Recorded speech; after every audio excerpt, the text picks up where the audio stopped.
video kali ini kami akan menjelaskan bagaimana Invis bekerja. Selamat menonton dan semoga bermanfaat. Jember memiliki kualitas air tawar serta akses laut yang mendukung. Hal ini menjadikan Jember sangat berpotensi dalam sektor perikanan. Bahkan, menurut portal berita Pena Nusantara 2018, 40% kebutuhan ikan di Bali dipasak oleh Jember. Namun, keterbatasan modal usaha membuat usaha perikanan di Jember menjadi kurang maksimal.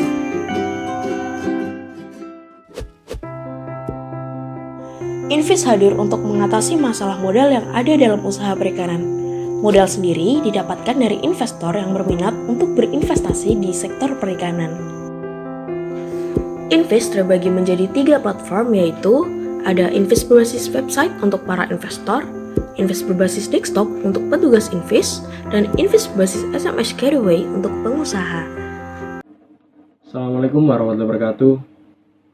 Sebelumnya perkenalkan, nama saya Teddy Dani Kusuma, NIM 1824 101013, dan rekan saya. Baik, pada kesempatan kali ini saya dan rekan saya akan menjelaskan aplikasi yang kami buat untuk proyek mata kuliah pemrograman berbasis objek 2, yaitu Invis. Invis merupakan sebuah platform investasi yang dikhususkan pada sektor perikanan. Invis memiliki 3 aktor utama, yaitu investor, petugas, dan pengusaha. Petugas dalam Invis terbagi menjadi 3, yaitu petugas kearsipan, petugas keuangan, dan petugas survei. Awal mula pengusaha melakukan pendaftaran secara offline pada kantor Invis, yang mana petugas kearsipan memiliki hak akses untuk menambah data pengusaha. Berikutnya, data pengusaha akan diupdate oleh petugas survei untuk memastikan keberlangsungan usahanya. Petugas keuangan akan menentukan jumlah result of interest atau yang biasa disebut dengan ROI atau pengembalian modal dari dana yang diberikan sekaligus periode pengambilannya. Selanjutnya, investor melakukan pendaftaran pada aplikasi dan dapat melakukan donasi pada mitra yang dikehendakinya. Bukti transfer uang tersebut akan dikirim pada petugas keuangan untuk dilakukan pencocokan data sehingga dinyatakan valid. Pengusaha akan menerima bantuan dana dan berkewajiban melakukan pelaporan penjualan pada usahanya. Pengusaha melakukan interaksi dengan sistem melalui SMS Gateway, yang mana pada proyek ini akan disimulasikan melalui aplikasi lain. Baik, selanjutnya yaitu kelas diagram. Nah, di dalam kelas diagram aplikasi Invis ini terdapat berbagai macam kelas. Di antaranya ada kelas controller home yang berasosiasi dengan kelas controller data investor, kelas controller data investasi, dan juga kelas controller data pengusaha. Nah, untuk kelas interface home, dia berdependensi dengan kelas controller home. Kemudian selanjutnya ada kelas controller data investor, dia berasosiasi dengan kelas controller data pengembalian modal. Nah, lalu kelas controller data investor ini dia berkomposit dengan kelas model data investor. Nah, dimana komposit ini artinya saling ketergantungan. Nah, ketika tidak ada kelas model data investor, maka kelas controller data investor ini tidak akan bisa dieksekusi, karena kelas model data investor itu dia yang paling dekat dengan database. Kemudian kelas interface-nya ada kelas interface data investor dan juga kelas interface input data investor. Kemudian masing-masing kelas controller itu juga didependensi dengan kelas interface input dan kelas interface data. Untuk tiap-tiap variabel atau atribut di dalam masing-masing kelas, kami menggunakan atribut yang private semua. Kenapa private? Soalnya biar hanya bisa diakses di dalam kelas itu aja. Nah, untuk kelas lain yang ingin mengaksesnya harus menggunakan metode setter dan getter. Saya Arjan Baru Milady akan menjelaskan tentang penggunaan aplikasi dari Invis. Pertama, kita login dulu sebagai petugas kearsipan untuk menambahkan data akun. Jadi mitra akan didaftarkan oleh petugas kearsipan melalui sistem Invis. Melalui menu kelola pengusaha, lalu memilih tambah.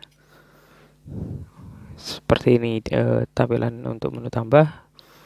data bisa diisikan di sana, sedangkan untuk menu ubah sama, namun ada beberapa field yang disetting sebagai disable. Misal kita ubah data dari data dummy tadi menjadi Pak Karsam dan nama belakangnya Budi.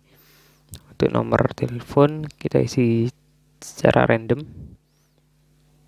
terus kita simpan. Oke, data sudah diperbarui. Lalu untuk merefresh kita buka lagi, cek apakah datanya sudah diperbarui. Ya, sudah diperbarui. Lanjut ke tampilan kelola akun. Ini untuk full screen mungkin akan tampak gangguan di webcam. Berikutnya kita login sebagai sebagai pengusaha, sehingga pengusaha perlu login melalui SMS Gateway. Kami menggunakan aplikasi simulasi yang dirancang satu set dengan Invis Desktop.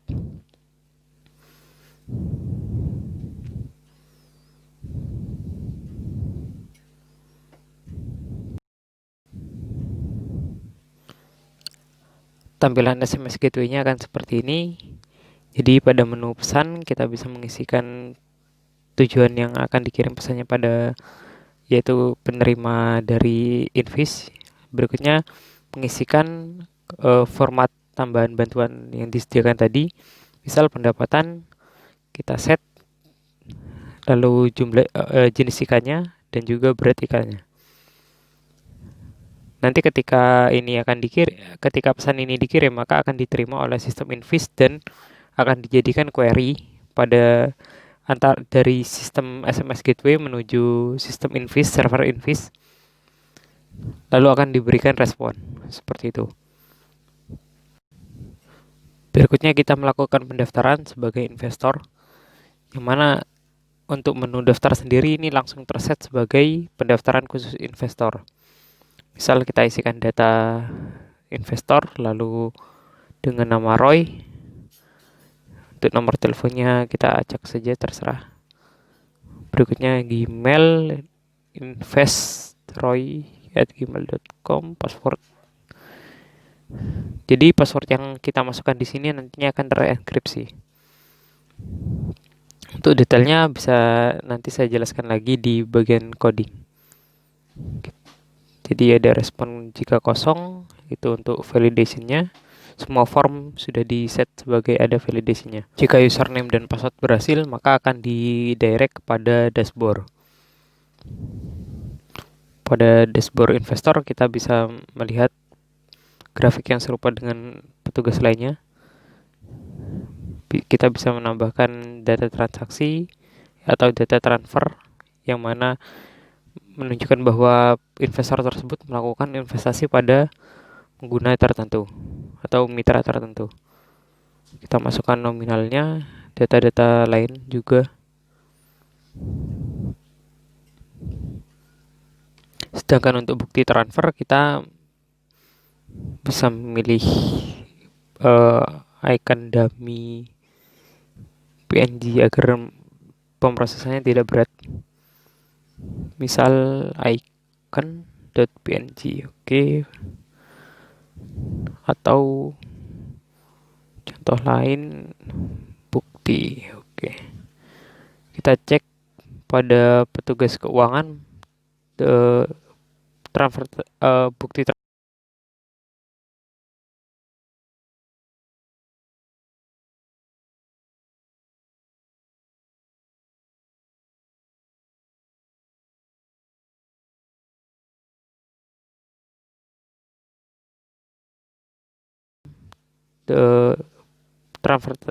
bukti transfer tadi akan dikirim pada petugas keuangan, yang mana petugas keuangan bisa melihat data transfernya.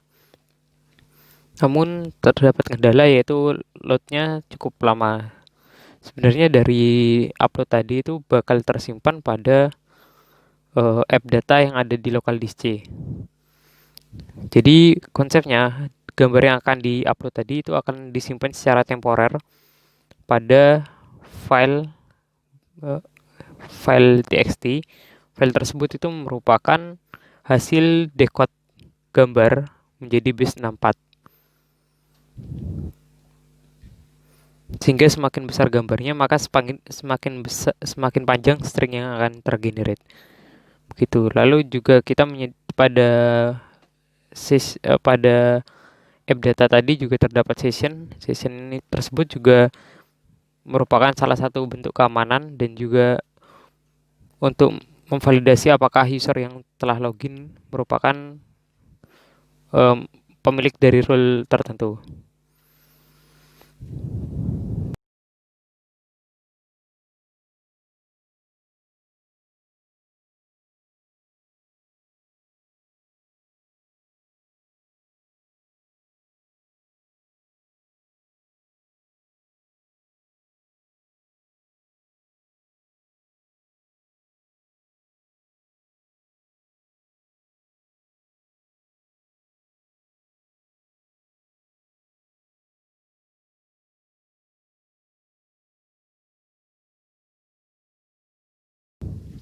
Ini coba kita cek apakah string tersebut merupakan base64 yang sesuai.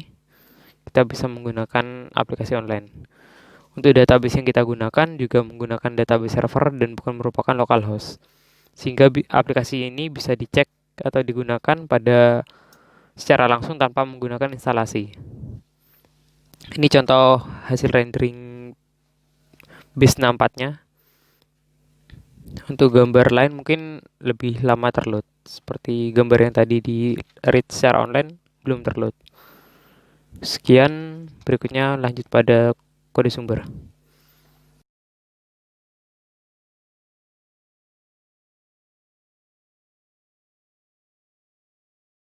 Kita awali dari ini adalah tampilan go.script, go.engine, yang mana di sini kita cek scene awal yang di load adalah out.scene. Out.scene sendiri memiliki script utama yaitu out.controller.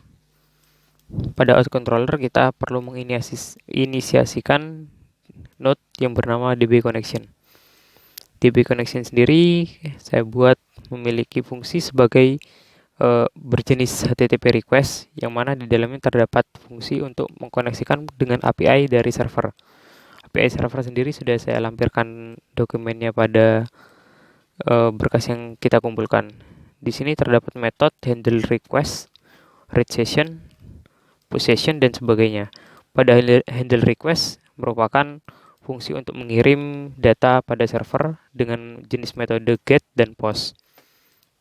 Berikutnya kembali ke out controller, di sini terdapat helper dan handler. Input handler sendiri untuk memfasilitasi apakah input tersebut merupakan hal yang wajib diisi, seperti yang tadi ditandakan dengan inputnya berwarna merah jika memunculkan notif berwarna merah atau message box di sini. Berikutnya untuk helper sendiri, DB helper merupakan untuk kelas untuk menggenerate query, yang mana ketika query tersebut akan digunakan akan tertulis lebih simpel dengan hanya memanggil suatu metode. Berikutnya di sini terdapat button register, yang mana button register tersebut memiliki signal atau di sini biasa disebut dengan signal. Pada pemrograman biasanya disebut dengan event, yang mana event tersebut akan ketika diberi aksi on button up akan memanggil fungsi untuk fungsi bernama button register button up. Pada fungsi ini dia akan mencari path atau node yang memiliki path container split.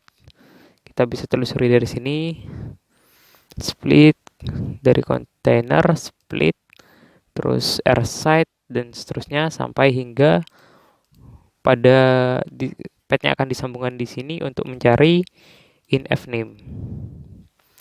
Ini inFname. Setelah data tersebut disimpan pada variabel, maka di sini akan divalidasi inputnya dengan memanggil kelas handler, lalu memanggil metode validate, yang mana ketika rex merupakan required, seperti itu. Jika 0 maka bukan required, pada input handler hanya berupa apa merupakan kelas interface yang hanya mereturn true atau false. Jadi di sana hanya ada metode saja tanpa ada atribut. Lalu ketika returnnya merupakan true, maka akan dilanjutkan pada bagian if dalam di sini. Indent yang blok yang ada pada indent. Berikutnya kita inisiasikan atribut yang sesuai dengan isi dari atribut pada database. Bisa dicek pada ERD yang kami lampirkan. Lalu kita panggil db.handleRequest yang mana merupakan metode dari db connection, yaitu bernama handleRequest untuk menjalankan akses pada API dengan jenis metode post. Lalu kita menggunakan helper insert. Helper insert sendiri seperti yang saya jelaskan yaitu untuk menggenerate query insert into. Jadi proses register hanya menambahkan data yang ada di field untuk dikirim ke server seperti itu. Jika false maka muncul error harap mengisi pendaftaran. Jika inputnya tidak sesuai seperti itu. Ketika db handler dijalankan maka juga akan men-trigger yang mana seperti tadi.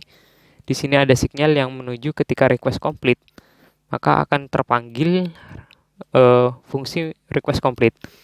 Hal ini yang menjadi batasan dari Godot untuk menerapkan MVC, sehingga hanya bisa dilakukan berupa view dan controller saja, tidak bisa melakukan terbentuknya model. Karena request yang dibentuk harus ada pada script yang sama. Di sini jika request kodenya merupakan 200 atau sukses, maka data akan diparsing dari body JSON-nya akan diparsing. Lalu jika datanya true maka register berhasil, munculkan dialog box. Jika gagal, munculkan error kodenya. Seperti itu. Sedangkan pada else yang bagian ini itu jika bukan merupakan register, yang mana itu berarti JSON yang digenerate merupakan kosong, sehingga yang berarti itu merupakan query, bukan query insert, melainkan query select. Query select sendiri berasal dari aksi login, yang mana ketika button login ini diklik akan memanggil metode bernama button login button up. Serupa dengan cara sebelumnya, itu mengambil data dari field text, divalidasi. Jika satu berarti required, keduanya berarti antara email dan password merupakan hal wajib. Berikutnya jika sudah divalidasi, dilanjutkan pada request. Request sendiri merupakan request select dengan kondisi email sama dengan field sural atau email yang ada di sini. Berikutnya data variable data ini merupakan untuk menyimpan jika query ini sudah berhasil. Ketika query select ini dijalankan, maka dia akan menjalankan blok pada bagian ini sesuai dengan request yang didapatkan jika ditemukan data. Jadi jika ada data diperoleh dari query where login ini dengan kondisi email sama dengan inputan field, maka akan dilanjutkan untuk menyimpan session. Di sini mengkomparasi dengan password, jika sesuai maka menyimpan session. Jadi pengguna sessionnya akan dicatat yang mana merupakan username, email, password yang terenkripsi, role dan ID. Seperti itu. Jika sudah disimpan, maka akan dilanjutkan pada scene bernama dashboard.scene. Jika terdapat kesalahan pada password, maka terdapat message box yang bertuliskan kredensial atau alamat sural Anda tidak tepat, seperti itu. Kita lanjutkan pada dashboard. Kita cari dashboard. Dashboard.scene memiliki script bernama home controller. Pada home controller sendiri, ini tidak beda jauh, cuman hanya menggenerate. Jadi ini tampilan dinamis antara form menunya ini semua dinamis, sehingga